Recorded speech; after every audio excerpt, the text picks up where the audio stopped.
Another unique thing about Hebrew is the particle et. Et. Now, this is not the same et that we just talked about in the verbs. This is completely different. This is essentially a marker, and there is no English equivalent of this word, but it is a marker to simply let you know that you were talking about a direct object. And this is in my personal Hebrew journey. This is something that I have a small tendency to forget about, is this little particle, but I try not to, just because it's something that I don't have in my own language, and it seems, I don't really know why Hebrew has it either, but they do, and they use it. So you need to know about it as well. And so for the example, he loves the car. He has a car, he just bought it, he loves it.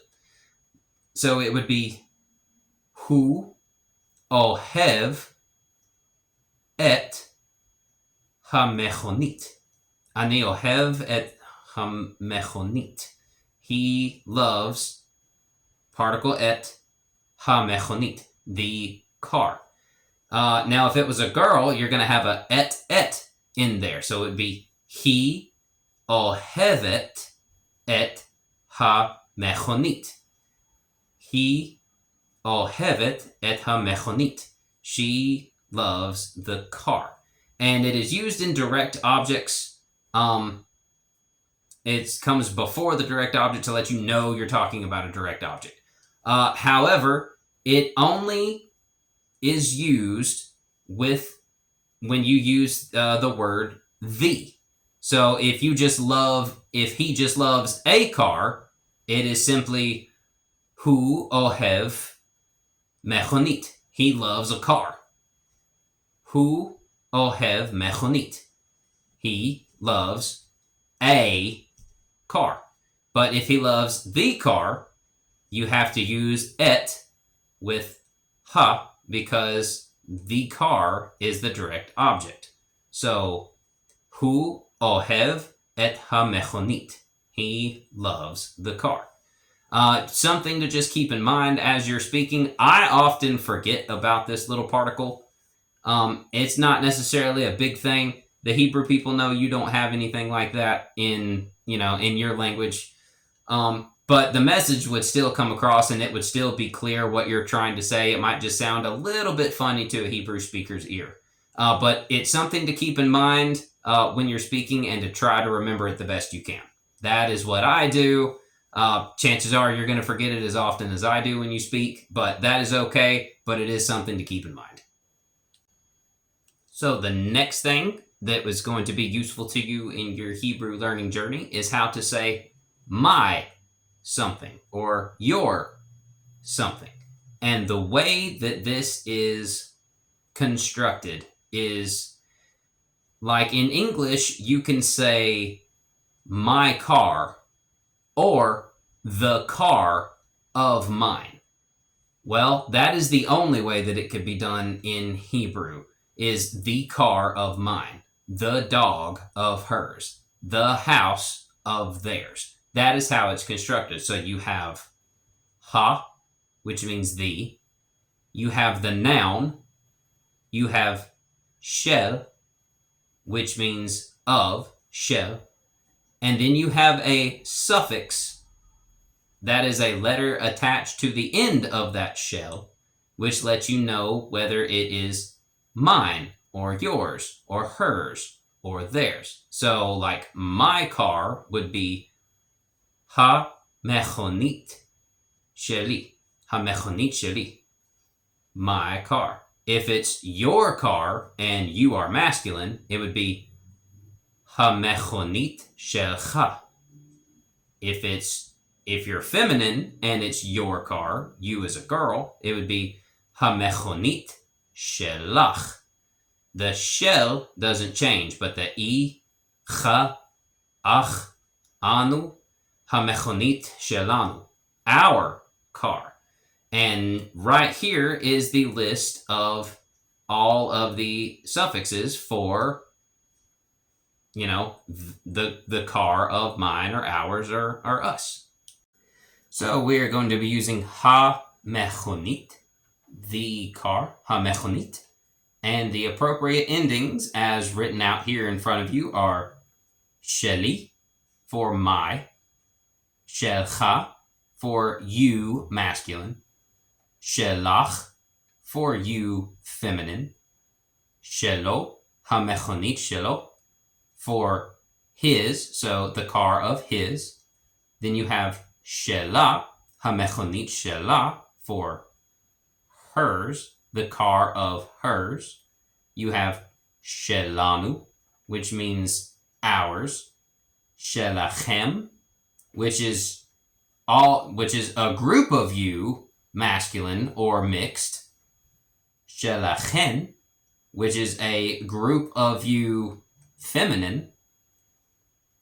Shelahem, which is theirs, masculine or mixed.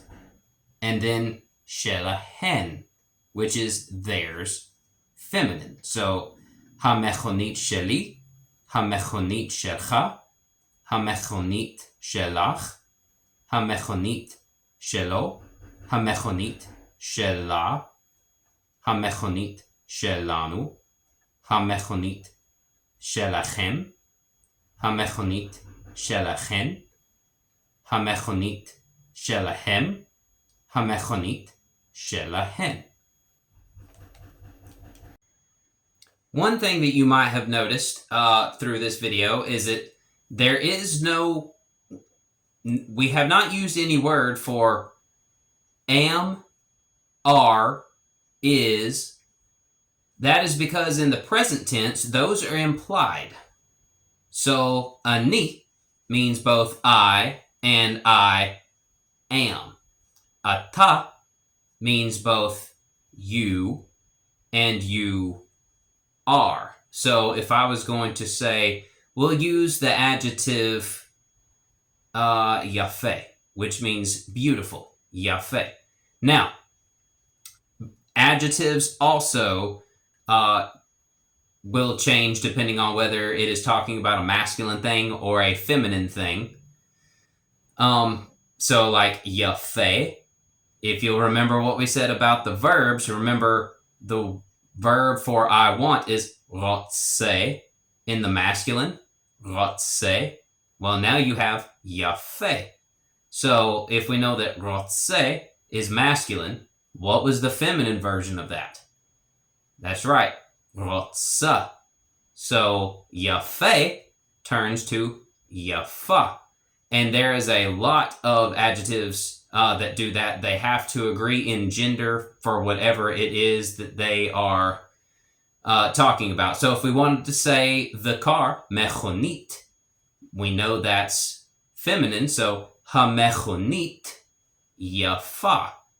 The car, feminine, is beautiful in the feminine. Hamechonit yafa. The car is beautiful. The is implied, as is am and are. So they don't actually have a word for these in Hebrew. The Hebrew word for to be is lihiot. Lihiot. Ani rotse lihiot. I want to be blase blase. But when you are that thing, it's just ani. I, or I am. And that is why you have not heard anything in this video about the verb to be, other than just now when I said lihiot is the verb to be, because am, is, and are actually implied, and they are not used in present tense Hebrew. They are used in future tense and past tense, but they are not used in present tense. Now, this brings up a very interesting point. If we know that hamechonit yafa is the car is beautiful, how would we say the beautiful car? Right? So since there is no verb for to be that's used in the present tense, it can seem like it would be kind of ambiguous. This is where another unique feature of the Hebrew language comes into play, is that word for the, which is ha. It is used for more than just the. And that is when you start to get into some of the sentence structure basics. So the car is beautiful is hamechonit yafa. Hamechonit yafa. But if I was going to say the beautiful car, it would be ha-mechonit ha-yafa. The car, the beautiful. And it sounds a little bit odd to hear it to it because it is reversed in sentence order. So if we say like this beautiful car in Hebrew, it would be the car, the beautiful, the this is how. So it is exactly backwards of how you would say it in English, but that is how they would say it in Hebrew. And that word ha, which means the, is attached to each one of those words. And that's kind of a structure to let you know that that idea of the beautiful car is kind of grouped together. And that's what separates it from the car is beautiful. So like this big house, okay? It would be house, the big, the this. So the house is big. You have habait, gadol. The house, big. The house is big. But the big house, habait, gadol. The house, the big, to let you know that that idea is grouped together in its own little thing. So if we were to say the big house is beautiful, it would be habait hagadol yafeh. Habait hagadol yafeh. So if we were going to say this big house, how do you think that would be said? That's right. In the English translation, it would be the house, the big, the this, to let you know that that idea is grouped together. So it would be habait, hagadol, hazeh. So this big house is beautiful. Habait, hagadol, hazeh, yafeh. Habait, hagadol, hazeh, yafeh. This big house is beautiful. Or literally, the house, the big, the this is beautiful. Also, make a note that house is bite. It ends in a T. However, it is one of those exceptions. It is a masculine noun, not a feminine noun, even though it ends in a T. That's why I said earlier, it's a good rule to follow, but there are exceptions. Well, house is one of those exceptions. So when it comes to sentence structure, this is a very unique structure and a very unique way of using the definite article ha, but that is how they group ideas together. Some other useful words that will be helpful to you is the word ve, which means and. So ve'ani, and I. Yesh li bait ve isha. I have a house and a woman. Ve isha. Ve means and. For the word for, you have bishvil, which means for. So bishvil hamechonit, for the car. You have the word aval, which means but. Like I do this, but I am at work. Aval ani be'avodah. But I am at work. Aval, but ani, I, be'avodah, am at work. So aval means but. And now we come into a unique word. This is a relative pronoun. Now, a relative pronoun refers back to a noun, which is a person, place, or thing that you previously mentioned. And that word is she. She. And it means that, who, which, and so on. So let's say that she is the woman who I love. So he, ha'isha, she ani ohev. He, ha'isha, she is the woman, ha'isha. He, ha'isha, she, whom or that, that I love or whom I love. So, she, ani, ohev, as a man. I'm a man, so I'm using ohev instead of ohevet. So, he, ha'isha, she, ani, ohev. She is also used when you're just needing to use that as in like kind of a connector sentence, like I think that, or I believe that, such as I think that this house is beautiful, or I believe that there's good in everyone, whatever the situation, whatever it is you're trying to say. So she is also used as that as well. Ani choshev she. Ani choshev she. I think that. Ani choshev she hi yafa. I think that she is beautiful. Ani choshev. Feminine would be choshevet. Ani choshev she. I think that she yafa is beautiful. Ani choshev shehi yafa. I think she is beautiful.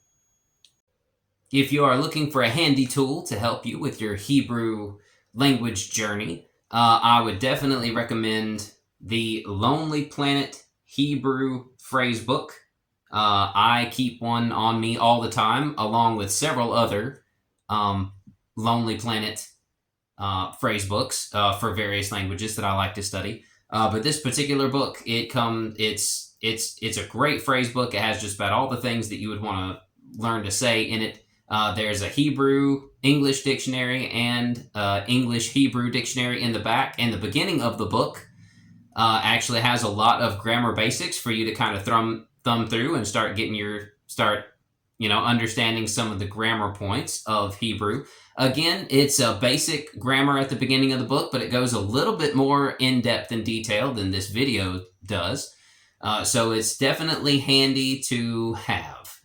So go to your local bookstore, check it out, see if you can find one. They're super useful. Like I said, I keep one on me all the time, but yeah, Lonely Planet Hebrew Dictionary. Really, really great resource. And that wraps up our video on basic Hebrew grammar. I hope that you found this video useful in your language journey. If you liked this video, please hit the like button. If you have any statements, questions, accolades, you're unsure about something, put them in the comments. I love to talk to people, and I will help you out as best I can. And if I don't have an answer for it, I can find an answer for it or help you know where to go to find the answer to your question if I don't know, because I certainly don't know everything. I'm a student of language just like you are, but I do these videos because I have been a student for probably a little bit longer than you have been. And that's why I try to present you guys with what I know. But yeah, leave a comment if you have any questions. I love to talk to people. If you haven't already, please hit the subscribe button. I am Onen Wintercrow, and I will see you guys next video.